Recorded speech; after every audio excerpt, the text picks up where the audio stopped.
"500 years ago, there were people on both sides of the Atlantic Ocean, but neither knew about the other. On the western side, our side, the people had reddish-brown skins and lived in huts or wigwams. On the eastern side, in Europe, the people were white-skinned. They had learned how to build houses and large sailing ships, but they still didn't know much about the rest of the world. In fact, most of them believed the earth was flat. Then one day, a mapmaker named Christopher Columbus had an idea. Do you know what?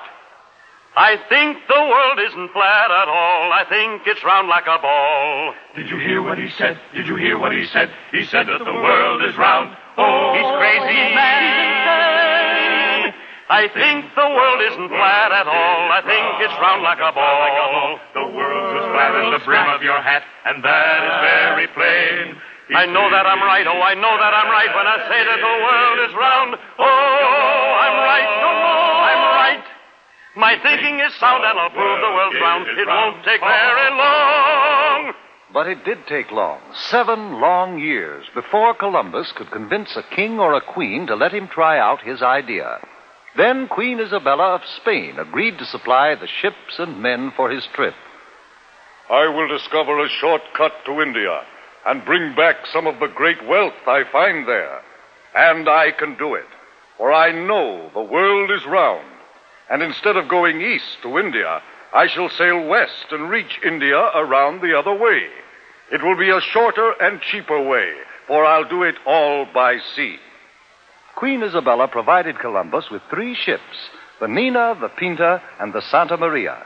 And on August 3rd, 1492, they set sail across the unknown Atlantic. High on the foaming tide, over the ocean, onward our ships will ride, onward, my sailors. The ships sailed onward, but 2 long months after they started, there was still no sign of land ahead. Turn back, Columbus! Turn back, Columbus! We'll not turn back until we find India. Onward, men! By October 10th, the sailors and the crew were ready to take matters into their own hands. If Columbus won't do as we ask, we'll put him in chains. And we'll turn the ships around ourselves. Wait! Have you heard? One of our men has just seen a branch in the ocean. What of it? It had fresh berries on it. That means we're near land. Hooray! 2 days later, the ships reached land, and Columbus and his crew saw the people with reddish-brown skins who lived there. Oh, I think it is rather surprising that they should have reddish-brown skins. But now since we have landed in India, then these people must be Indians. We'll call this part of India San Salvador, and I take possession of it in the name of the King and Queen of Spain. The people Columbus called Indians were very friendly, and they gave Columbus and his men many gifts, but not the rich jewels and gold for which they had come. For Columbus really wasn't in India at all. He was on one of the islands off the coast of America. But because of Columbus's mistake, the natives of America have been called Indians ever since. Columbus visited other islands near San Salvador, looking for the great wealth of India. And then he and some of his men returned to Spain. Hooray! Hooray for Admiral Christopher Columbus!